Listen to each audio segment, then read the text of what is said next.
বিশ্ব রাজনীতির মঞ্চে যেন নতুন অধ্যায়ের সূচনা হতে যাচ্ছে।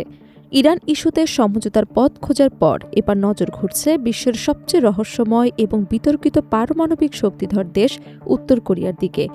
বহু বছর আগে কিম জং উনের সঙ্গে করমর্দন করা ডোনাল্ড ট্রাম্প এবার কি আবারও পিয়ংইয়ংয়ের দরজায় কড়া নাড়তে যাচ্ছে, নাকি শুরু হতে যাচ্ছে নতুন এক কূটনৈতিক লড়াই? ইরানের সঙ্গে সম্ভাব্য সমঝোতার আলোচনায় অগ্রগতি হবার পর এবার উত্তর কোরিয়ার পারমাণবিক কর্মসূচিকে অগ্রাধিকার দিতে চান মার্কিন প্রেসিডেন্ট ডোনাল্ড ট্রাম্প। এমন তথ্য জানিয়েছেন দক্ষিণ কোরিয়ার প্রেসিডেন্ট লি জে মিয়ং।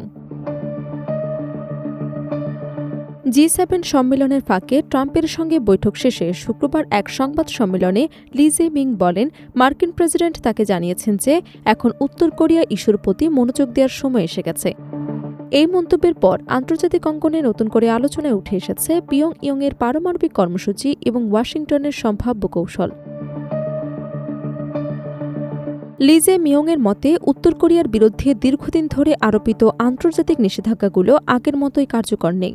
বিশেষ করে রাশিয়ার সঙ্গে ক্রমবর্ধমান সামরিক সহযোগিতা পিয়ংইয়ংকে নতুন শক্তি জুগিয়েছে। তিনি বলেন, রাশিয়ার সামান্য সহায়তাও উত্তর কোরিয়ার জন্য বড় ধরনের উপকার বয়ে আনছে।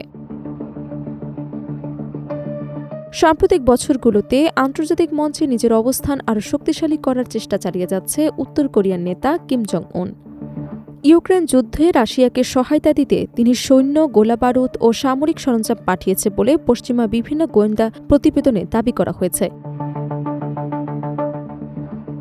শুধু রাশিয়ার সঙ্গেই নয়, চীনের সঙ্গে সম্পর্ক জোরদার করার চেষ্টা করছে পিয়ংইয়ং।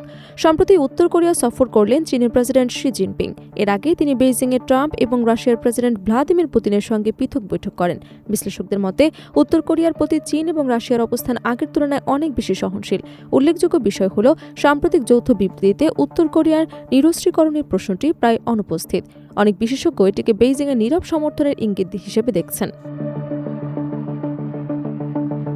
অন্যদিকে উত্তর কোরিয়া ইস্যু ট্রাম্পের জন্য নতুন কিছু নয়। নিজের প্রথম মেয়াদে তিনি কিম জং উনের সঙ্গে ৩ বার বৈঠক করেছিলেন। ২০১৮ সালে সিঙ্গাপুরে অনুষ্ঠিত ঐতিহাসিক বৈঠক বিশ্বজুড়ে ব্যাপক আলোচনার জন্ম দিয়েছিল। পরবর্তীতে ভিয়েতনাম এবং কোরীয় সীমান্তেও দুই নেতার মধ্যে বৈঠক হয়। সে সময় ট্রাম্প একাধিকবার বলেছিলেন, কিম জং উনের সঙ্গে তার ভালো সম্পর্ক গড়ে উঠেছে। তবে ব্যক্তিগত সম্পর্ক যতই উষ্ণ হোক না কেন, উত্তর কোরিয়ার পারমাণবিক কর্মসূচি সীমিত করা বা নিরস্ত্রীকরণ চুক্তি বাস্তবায়নের ক্ষেত্রে কোনো উল্লেখযোগ্য অগ্রগতি অর্জিত হয়নি।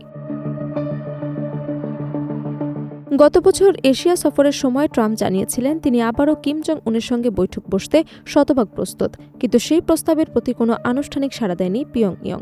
এদিকে সাম্প্রতিক সময়ে ট্রাম্পের বক্তব্যে উত্তর কোরিয়া নিয়ে নতুন দৃষ্টিভঙ্গির ইঙ্গিত পাওয়া যাচ্ছে। তিনি প্রকাশ্যে উত্তর কোরিয়াকে পারমাণবিক শক্তিধর রাষ্ট্র হিসেবে উল্লেখ করেছেন, যা অতীতে মার্কিন প্রশাসনের আনুষ্ঠানিক অবস্থান থেকে কিছুটা ভিন্ন বলে মনে করছেন পর্যবেক্ষকরা। গত রোববার ট্রাম্প তার সামাজিক যোগাযোগ মাধ্যমে ২০১৮ সালে সিঙ্গাপুর বৈঠকের একটি ছবি প্রকাশ করেন। অনেক বিশ্লেষক মনে করছেন এটি কেবল স্মৃতিচারণ নয়, বরং উত্তর কোরিয়ার প্রতি নতুন কূটনৈতিক বার্তার অংশ হতে পারে। এখন প্রশ্ন হল, ইরান অধ্যায়ের পর ট্রাম্প কি আবারও কিম জং উনের সঙ্গে আলোচনার টেবিলে বসবে, নাকি উত্তর কোরিয়ার বিরুদ্ধে আরও কঠোর কৌশল গ্রহণ করবেন? উত্তর এখনও অজানা। তবে একটি বিষয় স্পষ্ট, বিশ্ব রাজনীতির পরবর্তী বড় আলোচনার কেন্দ্রবিন্দু হয়ে উঠতে পারে উত্তর কোরিয়ার পারমাণবিক কর্মসূচি।